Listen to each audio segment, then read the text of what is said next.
The calm before the storm. The toughest competition in MMA. The Ultimate Fighter, coached by Daniel Cormier and Michael Bisping, is back for its 34th season.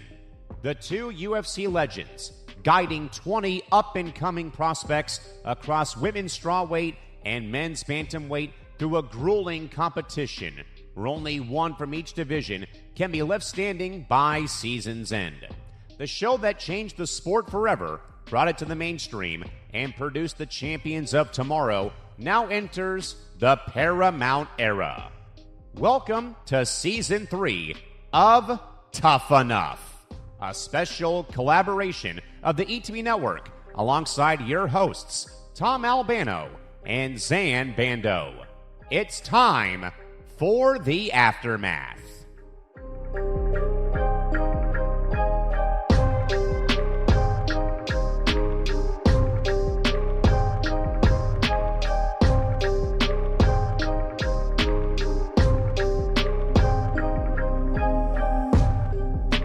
All right, here we are for episode number 5 of this tough season. Episode number 5 of this Tough Enough season. This is Tom Albano alongside Zain Bando. We're in the second half of the first round matchups now, and well, not too much house drama this week, but now we're getting into the real bits of fight drama. Yeah, no kidding. And I think this is where this season is going to ramp up regarding its halfway point, I think. Yeah, I think we're going to get a lot of focus now on the fights. We definitely have, I mean, there was drama this week, but the drama focused in on the specific fight of this week, the Tina Black, Natalia Alves matchup.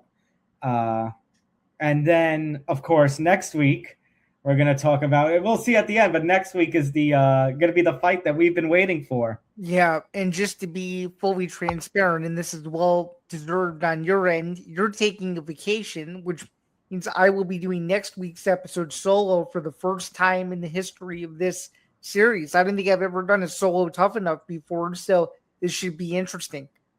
Yeah, I've done a couple. I did the one for episode 3 solo. This is going to be the first time that we're going to have a solo. Next week's going to be the one we're going to have a first ever Zain Bando solo one. Yeah, you've done more solos than me in the history of this, so hopefully I can hold my own. It's a little bit hard to do this show without a second person, but we will get through it. But for now, everything's going to run as normally as usual, and welcome into another Postmodern for Tough Enough. It's been a very exciting season so far, and thanks to those who have followed along all the way through to this point. So make sure you hit that like button, make sure to hit the subscribe button, hit the notification bell when you hit subscribe. That way you get notified of everything here at the Empty the Bench Network, not just Tough Enough, but the weekly podcasts that I do, Fight IQ and Fight IQ Puncher's Chant, which is actually going to be expanded to a special edition this week with UFC 329. Zain, of course, the host of Bando's Breakdowns, and Zain Singer Part 2, co-host on ETB Sports. And if any of you are watching on social media right now on the X feeds, you can go over to youtube.com/ETB Network, first of all, and do everything there, as I said before, to help us grow on that platform. And, of course, help us give a little boost on X by giving a like, hit the repost, and the quote post. And then, of course, you can follow us across social media. You see our social media scrolling across the bottom right now. Our show accounts at FightIQETB, at Bando's Breakdown. And you can follow the Empty the Bench Podcast Network on social media at ETB Network. And then you can follow Zain and I on social media. You see our little name tags at the bottom here, at Thomas J. Albano and at ZanBando99. All right, let's get right into it. The big drama of this week revolved around the fight. And it revolved around the pre-fight stuff and what happened during the fight itself. But we did get a little bit of a coach antic, a master of trickery, if you will, by Michael Bisping, who contacted Urijah Faber. Now, for full context, Tina Black trains at Team Alpha Male in real life. She is a Urijah Faber prospect. I believe a former champion of Urijah Faber's A1 combat promotion. That's correct. Yep. And Urijah Faber contacted both Daniel Cormier and Michael Bisping and asked, which of you guys has Tina Black? And Michael Bisping, it's one of the most unprofessional and unethical, and yet it is one of the smartest and sneakiest things I've ever seen. Beats Cormier to the punch and texts, "Yeah, I have her," and basically uses that to get a full scouting report on Tina Black for him and Natalia Alves. And Tom, what's funny about this is if you go back in TUF history, maybe 2 decades ago or so, what he did to contact Urijah Faber would have been unheard of in very early seasons. So it just goes to show, A, the evolution of technology, and B, how much of a Wild West type of atmosphere this newer Ultimate Fighter iteration has become, because that would have been frowned upon from the get-go, and who knows what would have happened in earlier iterations, but just a wild sequence of events. I've never seen that before. I'm sure you've never seen that before either, and we'll get to it later on in this recap here, but it ends up not going the way that Bisping probably planned it. So no, and it's funny because then Urijah Faber basically admits to Cormier what had happened. I thought Cormier and Tina were going to be super pissed. Instead, they just laughed it off. Yeah, literally laughed it off. It's not even a remote question. That's literally what happened there, and that caused some friction between the two in a funny way for about, what would you say, 10 to 15 minutes of that? Well, what's funny is basically what exactly what you said before. What Bisping and company thought was going to happen as a result of that just ended up going in a different direction that they thought.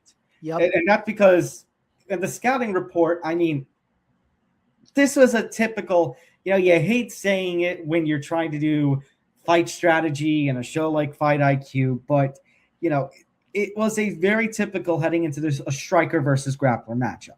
Natalia Alves is a strong grappler, decent power behind her as well. Tina Black is more of a striker. The thing is, if you get her to the ground, the fight's in your favor as a grappler. Right. But Tina Black has strong takedown defense is the thing that goes with that. Right, exactly. But the real story behind this week's episode was Natalia Alves' weight cut.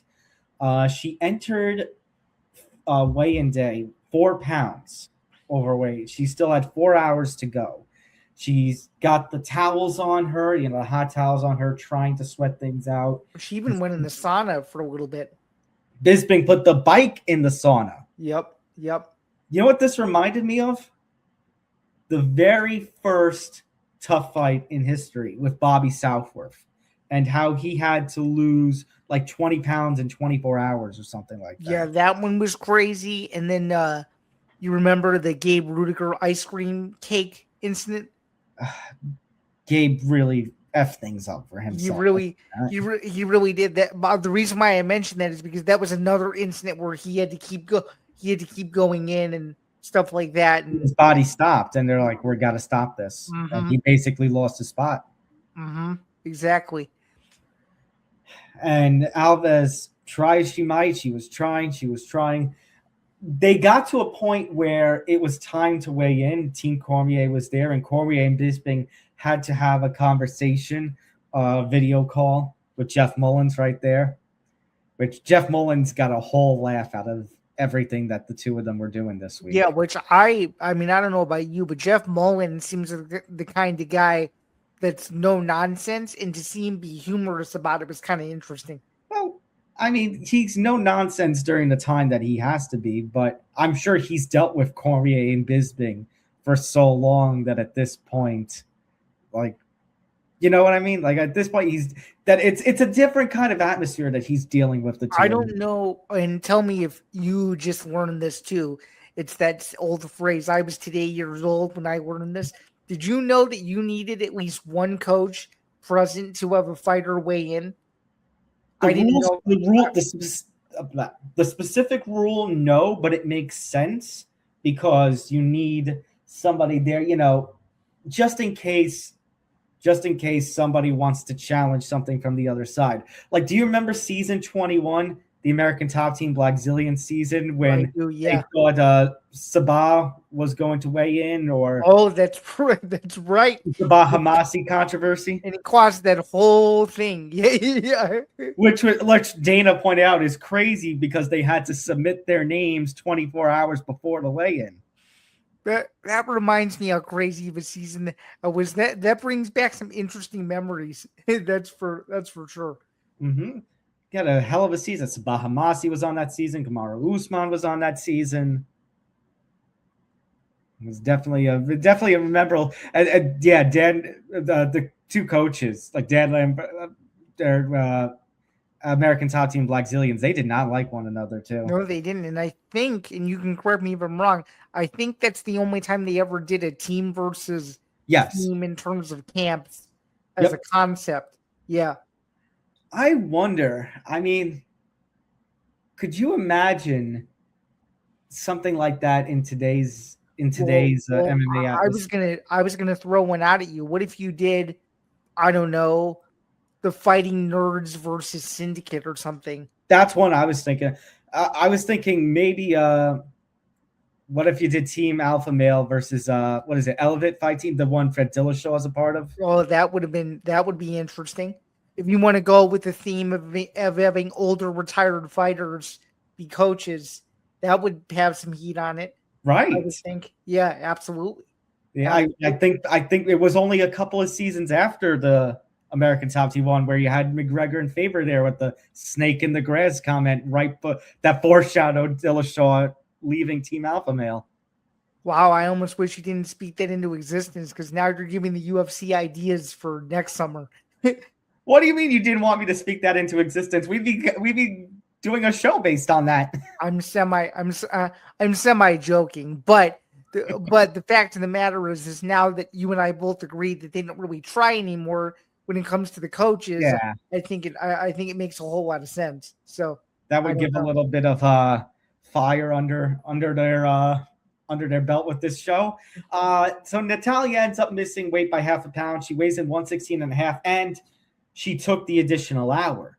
So basically, she forfeited her first weigh-in attempt, so she didn't get another opportunity. No, and I'm just going to say this now. If she doesn't forfeit the first hour and she decides to weigh in without taking that additional hour, I'm just going to go out on a limb and say I don't think the fight would have happened. You think Tina Black would have taken the forfeit? Because Dana praised Tina on this episode for pursuing the fight anyway. I do. I think she would have taken a forfeit because I think she's such a rule follower and by the book that she would have said and claimed that Alves was being unprofessional.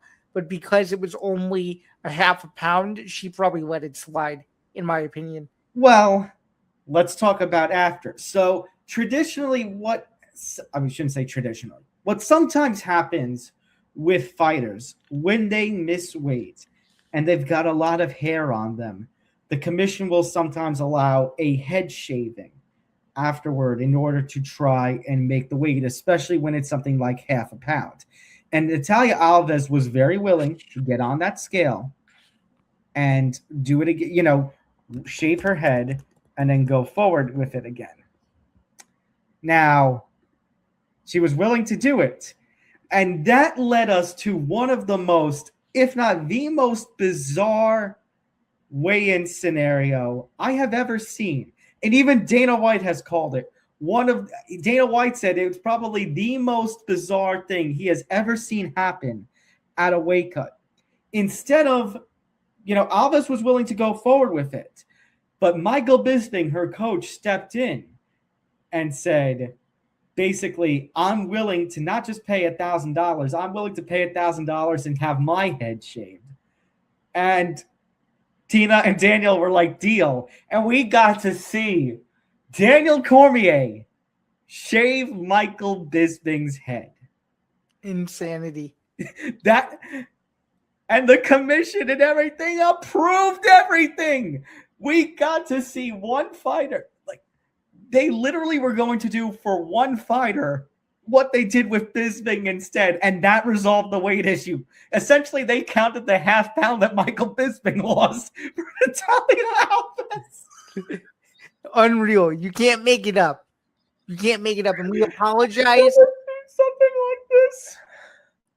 And again, we apologize if we're spoiling it for you and you haven't seen You this yet. clicked on this thing knowing what this show was about. Even if you have, go back and watch it again, and because it is one of the most wild things that anybody has ever seen in the history of The Ultimate Fighter. Because this person lost half a pound because their head got shaved. You're good to go. I've never just thinking about it. It's so stupid. This show. Only with the UFC and only with an exhibition like Ultimate Fighter could something like this happen. Wow, Tom, I've done stuff with you in record wise and live wise for 4 years. I don't think I've ever seen you on the verge of tears before. This is unbelievable. I'm baffled. I'm just baffled. Like, I get it. She actually did miss weight officially on the record. They paid the $1,000, but essentially what they did was they took the half pound that was going to be lost. Insanity. Straight insanity. Only on this show can you see something ridiculous like this. Tom, I think we're just getting started. We still have a whole half of a season to go. We have no idea what's still to come next. Wait. Where does this rank when it comes to moments like, I don't know, freaking Let Me Bang Bro? Where does this rank in terms of like? I think it has to be top 5. So my other Rampage Jackson's freaking tearing off the door. Okay, so that's good. That's good that you mentioned that. So my other 4 would be Rampage tearing off the door. That would be one of them. Another one, you got to go back to season 12, I think, or season 12. I'm pretty sure. The one where there was the male nurse incident between George St. Pierre and Josh Koscheck. That one lives rent free in my head. Yeah. The one with the Mayhem Miller, Michael Bisping prank scene, that would be my number 3, and then number 4 would probably be the Julian Wayne incident. And if you were to add, some other honorable mentions, Kaplan in season 6, the bathroom incident, I don't know, Nate Diaz breaking stuff, Chris Lieben breaking stuff. There's a ton of them. Chris Lieben pissing on Jason Thacker's bed. That's correct. Yeah. This show is something else. All right, let's get into the fight because, as we said, for all that happened with Michael Bisping willing to shave his head, for the trickery that happened in him tricking Urijah Faber into giving a scouting report, it didn't pay off. No, it didn't. So, if I have my numbers correct, Cormier retakes the lead, right? So now it's 3-2. Yes, 3-2. Yeah. Yep. You want my fight notes for this? Sure. All right, here are my notes as I was watching this fight. Okay. Round 1, you had a lot of single shots to start. You saw block work combinations a couple of times, but there was a lot of single shots. Kind of an uneventful round. But you saw Tina Black's takedown offense that they were talking about. That, Alves winning for a takedown, winning for a couple of clinch attempts, but Tina Black fought it off. He was like, nope, get the hell out of here. Right. Then round 2, you start to see Alves take some more chances. You saw her, go picking up her volume a little bit with the striking, but Black still got the better of her. There were no takedown attempts, at least that I saw. Nothing really serious. That's the issue that I have. If you're Alves, you knew that Tina Black was a good striker, yet you didn't take enough chances to try to flip the fight in your favor and almost kind of forced herself into Tina Black fighting the fight that she wanted and not the other. Alves did get a clinch on her. Like they did have a clinch late in the second round, but Tina Black still got the better of her with that. Yeah. And that's when she landed the elbow, and that's when Natalia Silva got hurt. You saw the flurry. All right, Tom, you did it again. You called her Natalia Silva again. Natalia Alves, pardon me.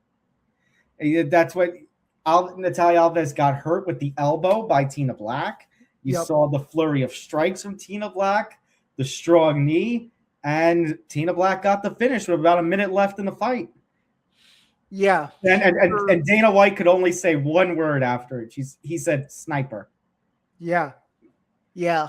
She might be the most hated person in the house, but man, can she strike when she needs. She's probably the best striker in the house, or one of the best strikers in the house. I think so. I mean, I don't know, way man. that she used the range, like they even Data talked about the way she used the range in terms of landing shots, that she could master landing both in close and keeping distance and still landing, doing damage to Natalia Alves. Yeah, that's well said. And I don't know, man. I think it just made Tina Black more of a heel than anything else because of what happened afterwards, which is a perfect segue into this. Gigi Canuto and Tina Black is a forming rivalry if we've ever seen one. There's clear bad blood between these two, and to be honest with you, I think they're going to fight at some point because they can't stand each other. So I've got a feeling Cormier and Bisping are smart enough that when they sit down with Dana to discuss semifinal matchups, this has to be a semifinal. I think so too. I think you're right. I mean, really, all I can say is, who do you think got the better of who? I think Gigi kept her cool. What do you think? I think Gigi kept her cool. The way Tina, let's be clear though. Tina said, "He who laughs last laughs best." And when you consider everything that happened with Alves in this episode, it feels like Tina did get the last laugh. She has a right to feel that way. And honestly, just if I could go back to this for a second, I'm not going to rant about fight not being entertaining.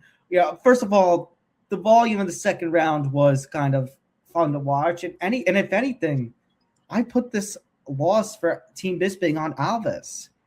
I think she was so drained by the weight cut. I harp about it all the time. And one of the things, it's a peeve of mine with this sport, you got to make the weight. She didn't make the weight. It was tough on her, and it cost her.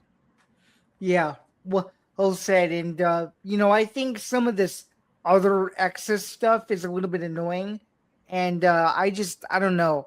I just think what's better to be settled than doing it inside the cage instead of letting verbal insults dictate it. Because if this fight sucks, there really isn't anybody to blame but both of them.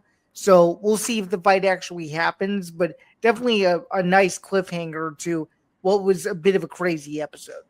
Yeah, I mean, crazy. Like I said, it's a crazy episode, but it all focused on the fight. Not a lot of house drama other than just the only things that are going on with the house is like some background stuff about, what was going on with them. Natalia enjoying her time with Team Bisping, getting to know her background.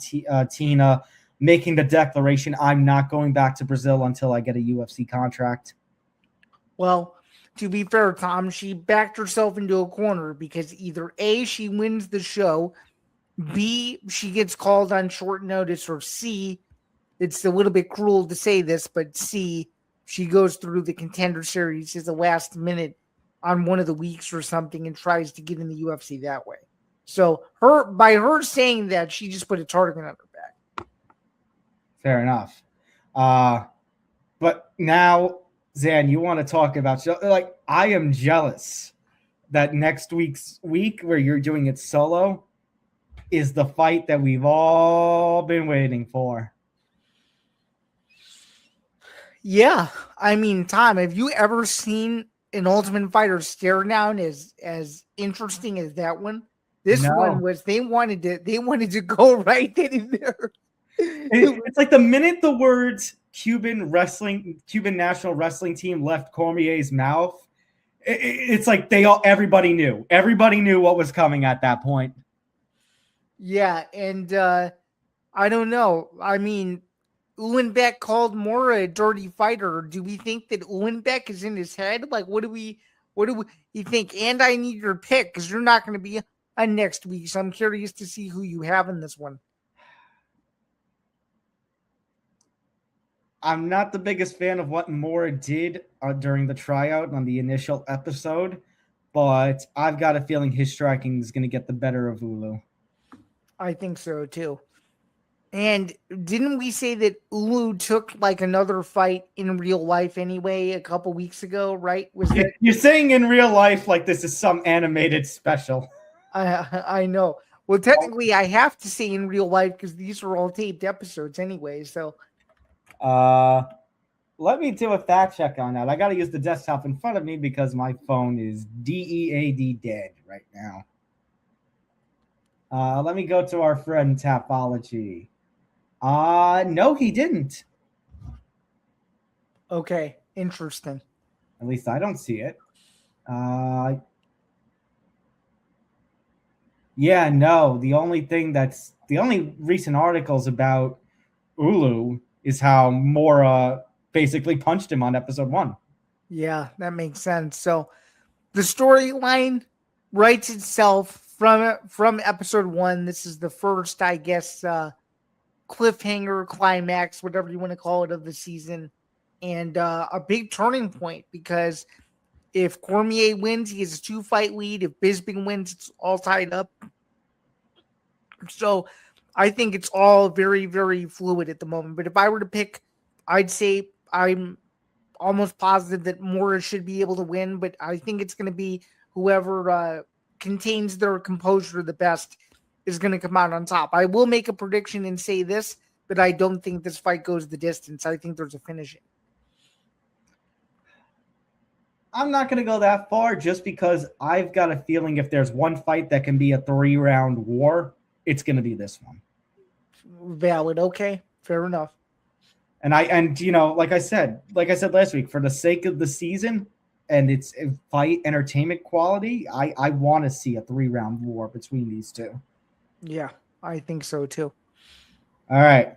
That's going to do it for this edition of Tough Enough. We got plenty of MMA related programming this week. Zain will be on with me for a special UFC 329 edition of The Puncher's Chance. That's this Saturday at 2 p.m. Eastern, 11 a.m. Pacific. Zain's going to join me for that. We'll see if we can get a couple other people to join for that because obviously in a Conor McGregor fight week, everyone's going to be coming out for this. Yeah, I think we're expecting big numbers from the pre-show. Should be really exciting. And it all leads to what should be a huge 14-fight card from T-Mobile Arena. If you don't already know, now you know. It's Saturday, July 11th. The week is finally here. The madness hasn't really begun yet. The madness doesn't officially begin until Thursday, but there's a precursor to fight night. So there you go. All right, so we hope you join us for that. Until then, hit that like button, hit the subscribe button, hit the notification bell so you get notified of everything here at the Empty the Bench Network. Make sure to, again, youtube.com/ETB Network. And those of you who are watching on the X platform, shout out to you. Hit like, hit repost, hit quote post, and share your thoughts on this episode and everything that's going on with TUF. And then come to our YouTube home, youtube.com/ETB Network, and help us out over here. Make sure to follow us across social media at Fight IQ ETB for my show, at Bando's Breakdown for Zain's show. And then, of course, the ETB Network itself at ETB Network, at ETB Sports as well for the other show that Zain hosts. And then you can follow us across social media. You see our tags here at the bottom. You can follow Zain at ZanBando99. And you can follow me on social media at Thomas J. Albano. All right. Fun episode. Zain, good luck next week. I'll try to keep an eye on this. And, you know, when I get back from vacation, I'll probably watch that Mora Ulu fight to see what it's all about because I'm excited for that myself. And then, yeah, hope to see you all on Saturday. Zain, I'll see you on Saturday. And then hopefully everybody has a good time with Zain next week, and then I'll be back the week after. Yeah, hopefully no chaos occurs while you're gone, and I'll do my best to hold down the fort. But for Tom, I'm Zain. Thank you so much for tuning in. Have a great rest of your week, and stay tuned for much more to come as we get closer and closer to the inevitable UFC 329 between Conor McGregor and Max Holloway, the rematch at 170 pounds. But until Saturday, we'll see you guys soon. Have a good one, and cheers, everyone. Take care. Take care, everybody. We'll see you next week. Take care.